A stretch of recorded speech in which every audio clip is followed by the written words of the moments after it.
Hey guys, what's going on? We're gonna do a completely not awkward video here. This is my client and friend, Steph. And Steph and I have been working together for about a year. And she's had a pretty cool experience over those past 12 months, I think. I think it's been cool. And so we're gonna get her to tell you a little bit about her experience before training, or before training with me, because you've done fitnessy things in the past, right? Mm-hmm. And basically the process that led up to the decision to hire a coach and do the fitness thing really seriously, kind of thing, I guess. Mm-hmm. Is that the words you would use? I guess so, yeah. It was definitely a turning point for me, starting with coaching, and I kind of consider the things that I did before then just kind of like prelude or warm up to getting to where I am now. The intro. Yes. The intro years. That's a good way of thinking about it. Anyway, so we're gonna do a little bit of history and background. And then we'll go over sort of what the last year has brought. We're doing this on our sort of 1 year anniversary of coaching. It's around this time. It's not exactly on this day, but it's close. And today Steph hit a big PR, pulling a 275 pound deadlift for 2 reps, which was fun. She will tell you that it was off blocks and try to take that away from herself. Just about to really but I feel good about it because it's been a lot of hard work for a long time, and despite her best efforts, I'm going to give it to her. So it's still okay. Fine, it doesn't count. That's okay. But anyway, I'm very proud of your efforts. So. Okay, so why don't you give us a little bit of background? What were you doing for 40 years before so, this? It all led to this moment. For the first 37, nothing. No, seriously though, I had no idea I had any athletic ability. But you did other stuff. So what other stuff were you doing? No, not fitness stuff. Other stuff. Like what's your life? What's your background? Oh yeah, well yeah, I grew up on a farm, and kind of in school I got into the more nerdy side of things, and what do you mean by the more nerdy side of things? Certain academic things. Classics club was my favorite in school. Can you tell me more about what Classics Club is? It's for kids who enjoy studying the ancient world and classical languages such as Latin. That's cool. And recreating things that happened in ancient times. And we would do like pretend archaeology digs where we would make up like finds and bury them for the other team, and dig them up, and you'd have to kind of sleuth out what it was. That's pretty cool, anyway, actually. That's pretty cool. Pretty dorky, but we like stuff like that. So I really kind of leaned into that kind of friend group as opposed to athletic people. I've been bullied a lot, and kind of associated the kind of jocks in school and athletics to a certain extent with that experience, and then kind of in a way actively avoided that. So I carried on with my life and everything until when I was 37. I joined a gym for the first time because a friend needed a fitness buddy. She'd been given some kind of worrisome medical advice that she really felt she needed to take pretty seriously and buckle down on her fitness, and wanted someone to support her in that. So I joined the gym just for kind of fun and to do something together, and it turned out to be something that I was really shocked to find that I really enjoyed and was kind of good at. Right. And so that was just like a good life kind of Cool. situation, where I hired a trainer for like a few sessions just to get oriented, and then did workouts on my own. But in retrospect, I kind of laugh at my past self, because like I had no idea about rest days or things like that. I would just go in and do all the things like 6 days a week. Yeah. I think that's probably not an uncommon place to start for most people, right? Mm-hmm. Like I think you only start to know what you don't know once you're in it, right? Yes. And so and it's always a progression. I'm sure in the future I'll look back perhaps on the things that I do now and have a laugh at myself. So I'm not too judgmental of that era of Steph. But then if I went there for a couple of years and went well, but it also my routine changed, and that habit kind of broke on me, and I stopped going as consistently, and my marriage ended, and I moved away, and I knew that I wanted to get back into fitness, but it kind of didn't really happen for a few years, and I got a really stressful job, which took quite a toll on me in many respects, including on my body. And I was working out like occasionally at Planet Fitness and stuff, but just not super consistent. Then in 2019, I discovered powerlifting, which is my sport. I love it. And I've always kind of craved lifting heavy, but I didn't know it was something that people in the real world could do. I don't know if that sounds strange. Like I'd only ever seen it on television or the internet. But I subscribed to a community called Nerd Fitness. Yes.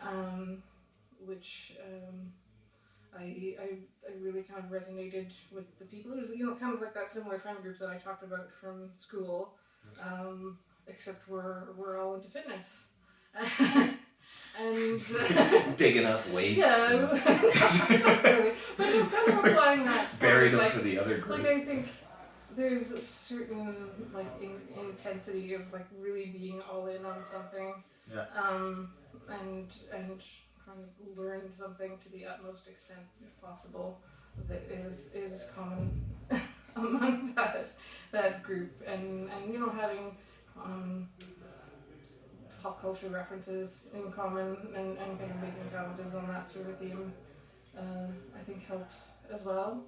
So I was part of that, and it's still an amazing community that I'm happy to be part of. But the workouts are all kind of canned workouts and online, like videos and things, and I just found like the logistics of that a little bit kind of tripped me up in terms of getting consistent, like not having the exact right equipment that it called for. Like I could never seem to get my hands on somewhere to do pull-ups, for example.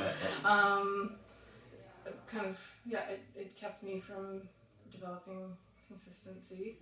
But I started with Powerlifting Club with Heinz Performance in 2019. And at that time I couldn't afford like regular coaching, but I would go on Sundays for group class, which was amazing, and it's a fantastic community who we're still very close with. And that was going really well, and I was training for my first meet, but then the pandemic hit, which I think has tripped a lot of people up. And I couldn't really work out at all for 6 or 8 months. I was trying my best at home, and I started PM coaching with Precision Nutrition, which is also my employer, and that was kind of cool. I started that in like July of 2020, so a few months into the pandemic, and it was good to get moving again. But one of the things that I've learned in the pandemic is I really, really dislike working out at home. Like, as much as, like, I derive a lot of joy from working out. I've learned that I do it for its own sake because it's something that I really enjoy and I find gratifying. But when I do it at home, I just get mad. Blow my own head off. Not fight, but no, I don't want to do it. It's hard to, I have to kind of like bargain with myself, and I was putting up a lot of resistance in that, which is its own obstacle. Yeah. And then about a year ago, I had the opportunity to start training at Smashbox Fit, our mutual friend Dermot's private fitness space, and that was a game changer for me to have somewhere to train again that wasn't my tiny apartment. And when I started there, I realized that because it's kind of a big investment. I'd upped the investment in terms of what I was spending on fitness, and I wanted to do it well, and also just like I'd realized how important fitness is to me, so I wanted to get some proper programming instead of just doing random stuff or doing all the things or risking hurting myself. Yeah. And that's when I came to you. And we had some interaction on Instagram and stuff, but I kind of knew you from the community, so you were the first person I reached out to. And you'd been seeing Alex and stuff as well. Yeah, I've been part of the Strong ecosystem for a while before that. Cool. So what's been what have you hated about coaching? As much as like we joke around a lot and I tell you that I'm hating something a lot, I can't think of a single thing that I've disliked. Like I wouldn't be doing like my probably biggest I don't know, accomplishment is the right word, but the thing that I'm most proud of in this year is not missing a single workout. Which, as I just described, that was a challenge for me in the past. If things weren't going perfectly smoothly, I'd find lots of ways and reasons to put it off or reschedule it or whatever. But what's different right now? Why have you not missed one? Part of it, I think, is I have to like book them in advance and schedule them, and there's someone on the other end of it who I'm accountable to. But also it was partly a mindset change. Like I just decided, because I decided it was non-negotiable. Like it's a very high bar for what reason could prevent me from doing a workout. Yeah. And I think part of it was not taking it for granted anymore after not being able to do it for so long. A lot of the kind of BS excuses that I had before, I just don't hold much there anymore. Like I just want to do it. Yeah, cool. What's your least favorite exercise? Burpees. Isn't that everyone's least favorite exercise? And I do whine a lot when you make me bike. Why do you hate burpees? I don't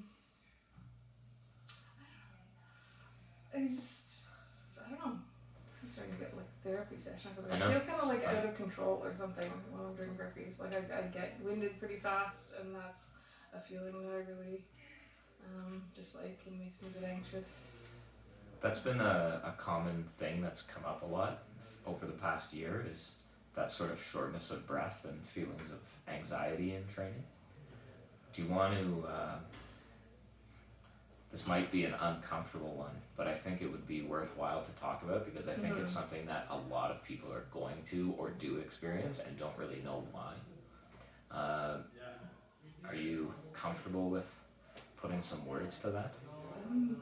I suppose we'll see. Yeah, like something you and I have talked about a bit. Like it's a bit of a sort of vulnerable place to me. But yeah, I do experience anxiety in general fairly often, and have had panic attacks on occasion. And yeah, when I get out of breath, I feel like I may be headed toward a panic attack, or it's just like that anxiety is building in my body. And I find that really distracting when I'm working out, and it sort of creates this kind of worry or conversation in my mind of like, should I keep going or should I stop? Is this helpful or harmful, and how much do I push through this? But also, if I quit, am I a bad person? It's a lot. It's a lot.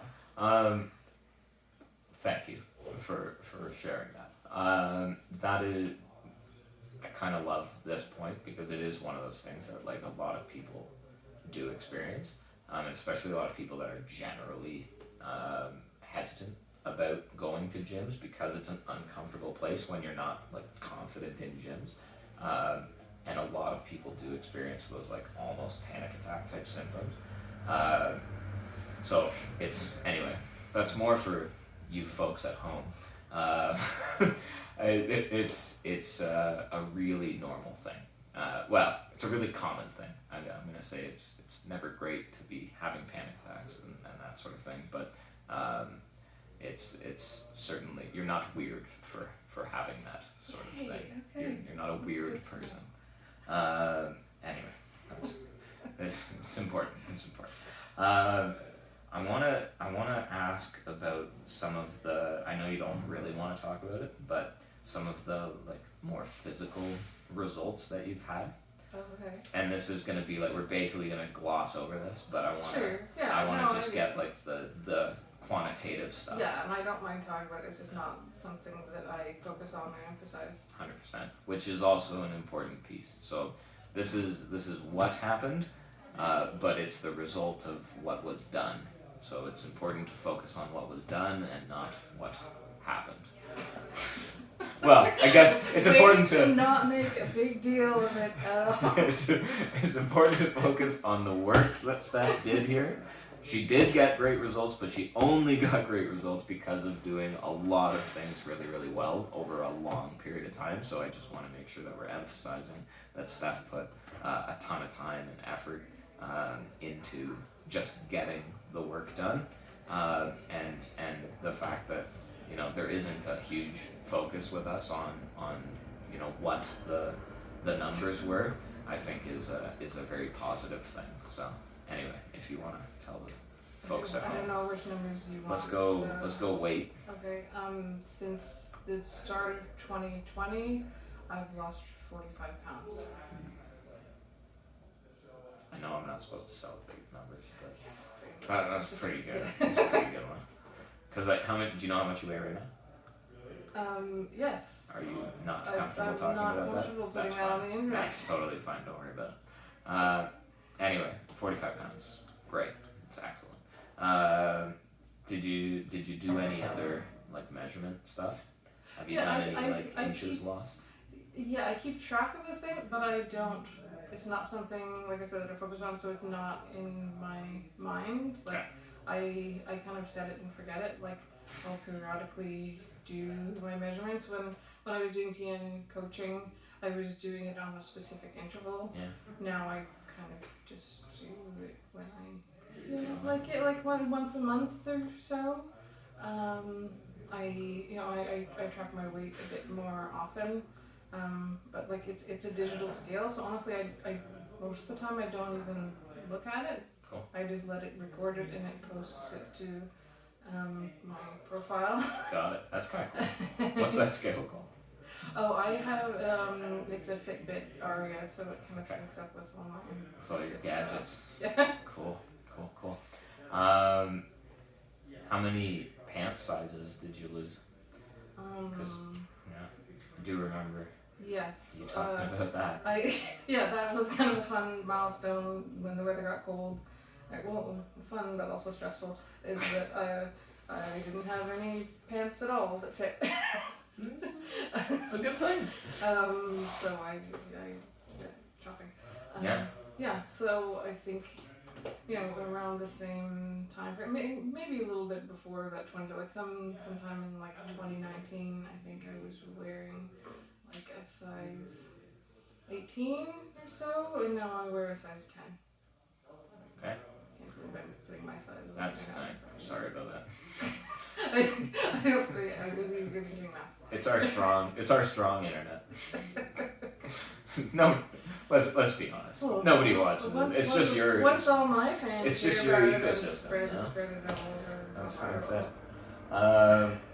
Yeah, it's Yeah, great. and things like my blood pressure is way better. And Do you have those numbers? Sorry, I should have prepared. No, not off the top of my I head. gave you Just- literally yeah, zero prompts. No, but you know, it went from being a concern to being like above average Okay, in terms like so like a pre-hypertension. like kind not of not thing, above average as in worse, but as in like Like it's better better than than the average person. Nice. Sweet. How's your heart feel? Barely notice it. Way better. Yeah, no, I just generally I feel amazing and That's great. more capable and competent and yeah, I don't know, healthy is such a nebulous word, but Alive? yes. Great. Love it. Let's ask you one more question and then we'll wrap. What are you most proud of over the last 12 months? Well, I kind of already said it, like the consistency Okay. is something I'm really proud of because I had to work hard for that and things, but also, you know, I don't know if it's like the pinnacle of things that I'm proud of, but I'm really gratified by the strength gains that I have had made and kind of the breadth of fitness that I have now. Like I mentioned that I was going to powerlifting club before, but I was pretty much just focused on those 3 lifts. I can confidently call myself an athlete now, which is pretty cool. I've never really considered that label for myself in the past. It's great. It's great. Okay, I lied. One more question.